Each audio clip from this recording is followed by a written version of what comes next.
Hello, bachcho.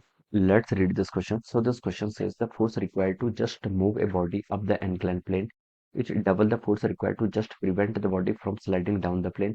The coefficient of friction is x if theta is the angle of inclination of the plane, then tan theta is equal to tan theta किसके equal होगा आपको यहाँ पर से ये बताना है। ऑलराइट, चलिए इस क्वेश्चन को अब हम स्टार्ट करते हैं। तो देखिए बच्चों, इस क्वेश्चन का की कॉन्सेप्ट हम क्या लिख सकते हैं। The key concept of this question, यहाँ पर हमें क्या बताना है। फोर्स रिक्वायर्ड आपको to just move a body up the incline plane, ठीक है। Required to just prevent the body from sliding, double है। Alright, coefficient of friction given कर रखा है, तो फ्रिक्शन लिख लीजिए। इस क्वेश्चन का की कॉन्सेप्ट क्या लिख लीजिए, फ्रिक्शन फोर्स। देखिए यहाँ पर क्या करेगा, आपको एक्ट करेगा। So we are writing the key concept of this question is friction, ठीक है।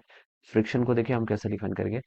फ्रिक्शन देखिए, आपका फ्रिक्शन आपका एक फोर्स होता है जो क्या करता है, रिलेटिव मोशन की टेंडेंसी या फिर रिलेटिव मोशन को अपोज करता है। ऑलराइट, ये कोई मास है, दिस इज अ मास जिसका मास कितना आपका एम के इक्वल है।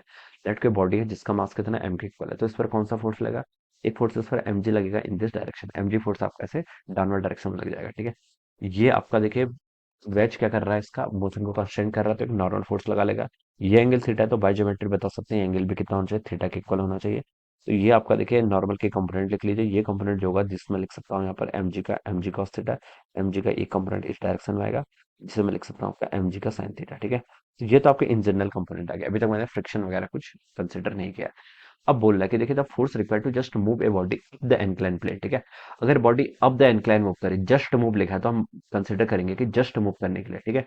इस up the incline plane double the force required to, ठीक है। मान लीजिए एफ फोर्स आपको यहाँ पर लग रहा है इसको अप द इंक्लाइन मूव करने के लिए, ठीक है। अप द इंक्लाइन मूव, देखिए जैसे ही मूव करने लग जाएगी वैसे हम बता सकते हैं। देखिए कौन सा फोर्स होगा यहाँ पर, आपका एक स्टैटिक फ्रिक्शन का फोर्स लगेगा। जस्ट मूव वर्ड लिखा है ना, तो मैक्सिमम स्टैटिक फ्रिक्शन वाला हम कंसिडर करेंगे, ठीक है। तो यहाँ पर एक फ्रिक्शन फोर्स लगेगा जिसको मैंने क्या लिख लिया, उसे आपका एफ एस लिख लिया, ठीक है। एफ एस के आपका स्टैटिक फ्रिक्शन, और उसकी भी आपकी मैक्सिमम वैल्यू यानी कि लिमिटिंग वैल्यू पर स्टैटिक फ्रिक्शन हम इसको लिख सकते हैं, ठीक है। तो बच्चों देखिए, यहाँ पर ये दोनों फोर्स क्या करेंगे, एक दूसरे को बैलेंस करेंगे। हम लिख सकते हैं अप द इंक्लाइन कौन सा फोर्स एक्ट कर रहा है, आपका एफ। और डाउन द इंक्लाइन क्या है, mg sin थीटा प्लस आपका स्टैटिक फ्रिक्शन, ठीक है। तो देखिए बच्चों, हम यहाँ से क्या लिख सकते हैं, एफ की वैल्यू बच्चों कितनी हो जाएगी, देखिए mg sin थीटा तो आ जाएगा, प्लस आपका स्टैटिक फ्रिक्शन की लिमिटिंग वैल्यू। लिमिटिंग वैल्यू देखिए कितनी होती है, न्यू। न्यू क्या है, आपका कोएफिशिएंट ऑफ फ्रिक्शन यहाँ पर बोल रखा है एक्स है, ठीक है। तो न्यू नहीं एक्स लिखना है, ठीक है। और नॉर्मल, नॉर्मल कितना हो जाएगा यहाँ से आपका mg cos थीटा। तो ये आपका आ गया, ठीक है। ये किसके लिए है, just move a body. Just move a body बोल रखा है, तो हम देखिए यहाँ पर क्या करेंगे, जस्ट मूव मतलब इससे अगर थोड़ा सा भी हमने फोर्स को जीरो प्लस में इंक्रीज कर दिया, तो आपका ये क्या कर जाएगा, जो आपका बॉडी है ये अप द इंक्लाइन क्या कर जाएगी, मूव कर जाएगी। तो ये आपकी सिचुएशन आ गई, ठीक है। ये आपकी क्या आएगी, पहली सिचुएशन यहाँ से आपकी इतनी आ गई। तो बोल रखा है कि it double the force which is required to just prevent the body from sliding down the plane, ठीक है। सेकंड केस बच्चों आपका इस तरीके से है, ठीक है। ये आपकी कोई बॉडी है जिसका मास कितना एम है, ठीक है। ये कोई बॉडी है जिसका मास एम है, ठीक है। तो एक देखिए आपका एक कंपोनेंट तो यहाँ पर आपका mg cos थीटा ऐसे लग रहा होगा, ठीक है। एक कंपोनेंट आपका नॉर्मल ऐसे लग जाएगा, एक यहाँ पर आपका ऐसे लग जाएगा, this will be our mg sin theta. ये क्या हो जाएगा आपका mg sin थीटा। अब क्या बोल रखा है, just prevent the body from sliding down, ठीक है। Just prevent the body from sliding down वाला आपका एक केस है, ठीक है। तो देखिए बच्चों, अगर तो यहाँ पर आपका क्या लगेगा, देखिए जस्ट प्रिवेंट द बॉडी, कितना लग रहा है आपको, the force double the force required to just prevent the body, force required to just to move a body up the inclined plane is double the force required to just prevent the body, ठीक है।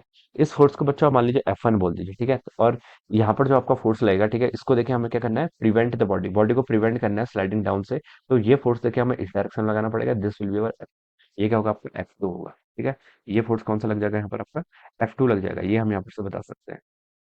ये body की tendency देखिए mg sin theta downward direction में move करने की, ठीक है। इसको प्रिवेंट करने के लिए हम F2 इस डायरेक्शन में फोर्स लगा रहे हैं। तो बता सकते हैं यहाँ पर फ्रिक्शन फोर्स आपका ऐसे एक्ट करेगा, this will be our friction force. Friction force देखिए आपका यहाँ पर ऐसे एक्ट करेगा, ठीक है।